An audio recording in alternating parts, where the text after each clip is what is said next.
everyone, this is Leigh Anne from Understone Group, and as you can tell by the title of this video, this is about creepy Halloween books. If you know me, you know that I love anything. I like the dark, the creepy, the strange, the unusual, and Halloween is my favorite time of year. I love fall, it's my favorite season, so I wanted to do something in the spirit, and I wanted to share with you a few of suggestions if you'd like to read some creepy Halloween books. Or just creepy books in general, but not necessarily about Halloween. But yeah, if you like scary and creepy, maybe look at these. The first in my list, not in any particular order, is Frankenstein by Mary Shelley. I first read this book in high school, and it's fantastic. It's one of my favorite books. I was one of the few who actually enjoyed it. I started reading it again about a month ago, but then I got distracted with other things and other books, so it's on hold, but I am working my way through it again.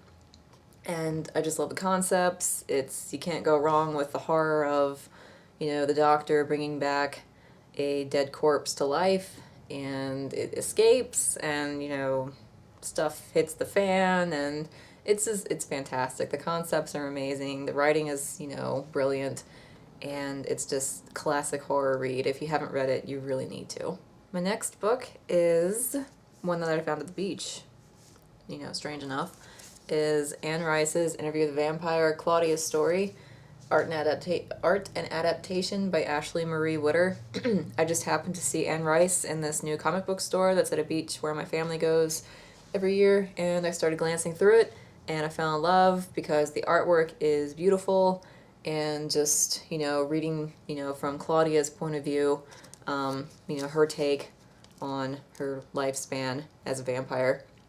It's really eye-opening. I mean, it's not, it's kind of reading in between the lines of the Interview with the Vampire bit where she's in it. And the art style is not only, really well drawn and gorgeous, but it's just really, I like the concept of it being in black and white, and then the only color is red, so the only thing you see in color is blood. And it's so pretty, look at it!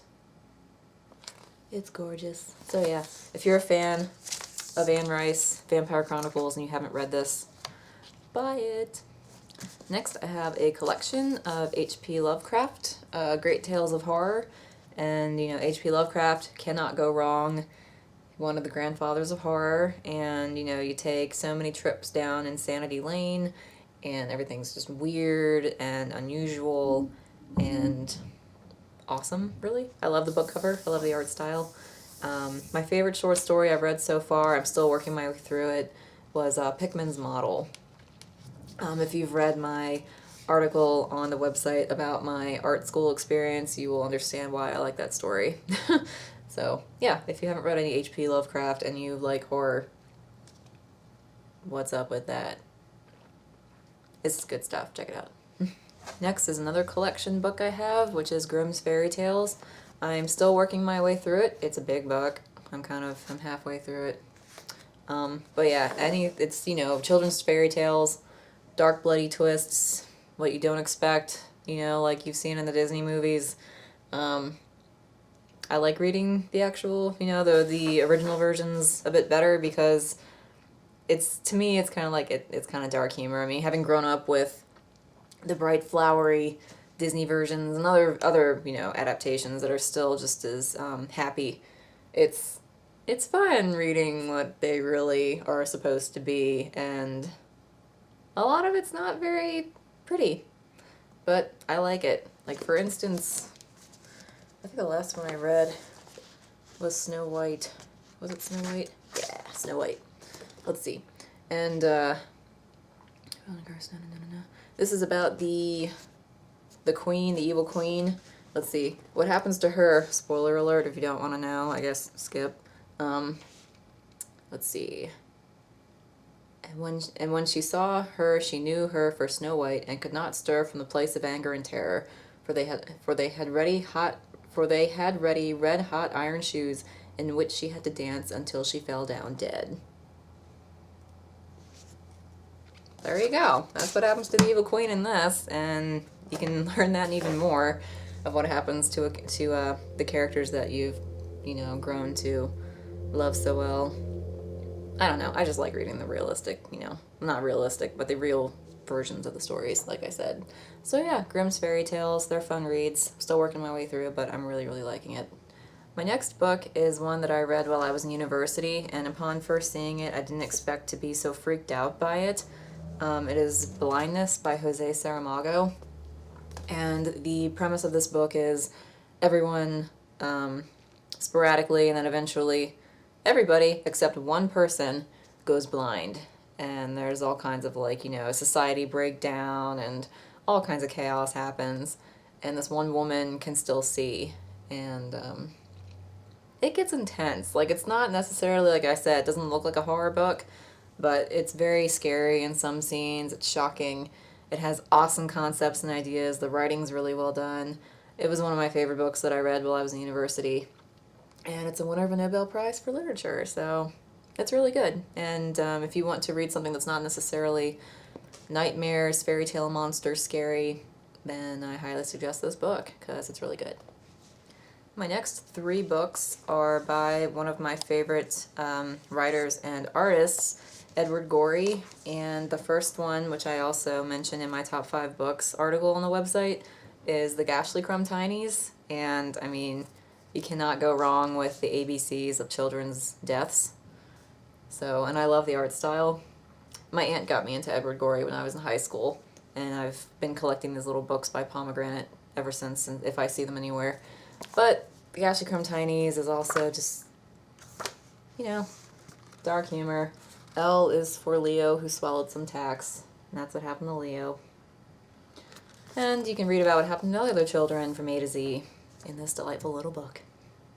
Next I have The Willowdale Handcar by Edward Gorey.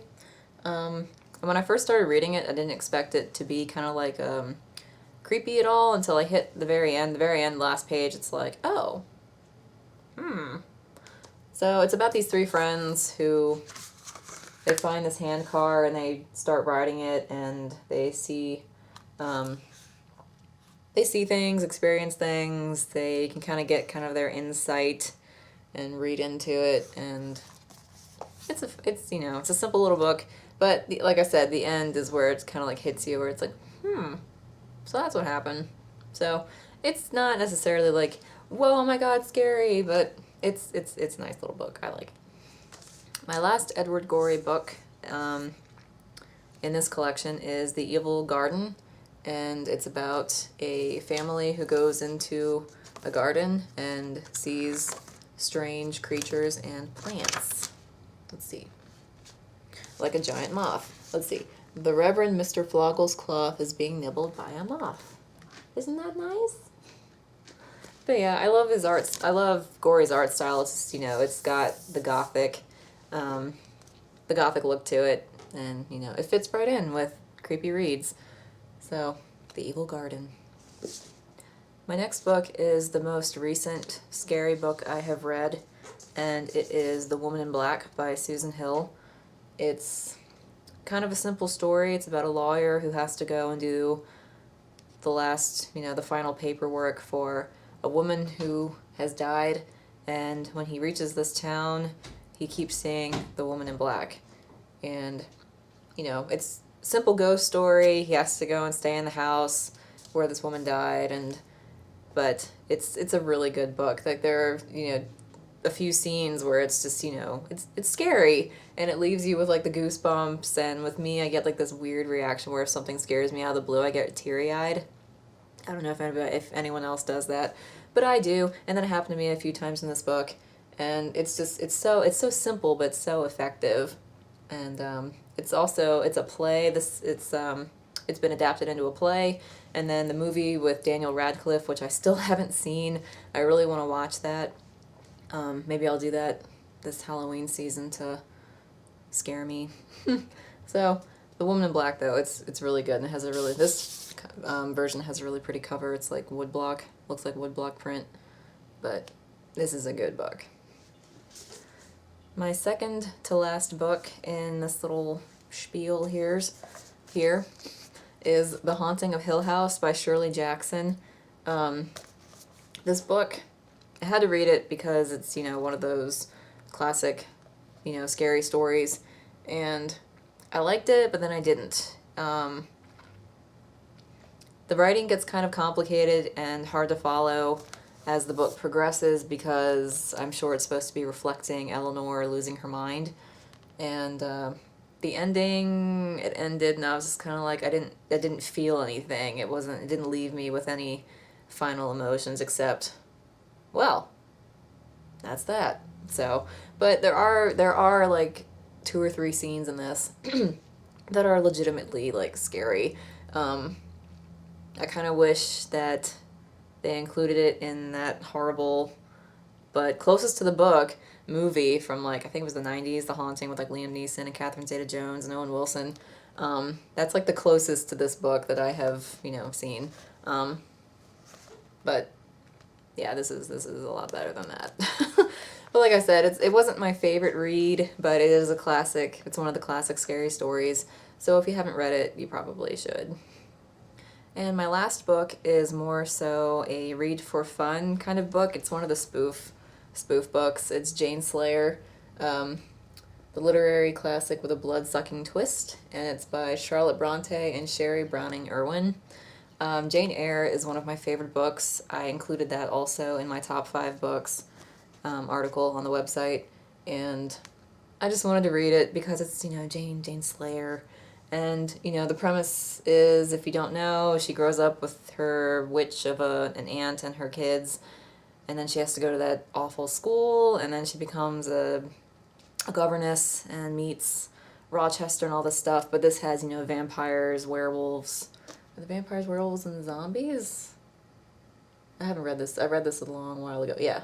Vampires, werewolves, and zombies. So it's a lot for one book, but it's supposed to be ridiculous. You're not supposed to take it seriously. It's, if you want something that's, you know, funny and, you know, bloody at the same time, you can read Jane Slayer. I liked it. I think it'd be a fun film to watch. So these are the books that I talked about, and if you read any of them, you should comment below and tell me what you think. If there are others that you think I should read and I have not, I will definitely look into them, because I will read them. So yeah, if you enjoyed this video, please comment, rate, subscribe, and I hope you have a lovely Halloween season, and I will see you in another video. Bye!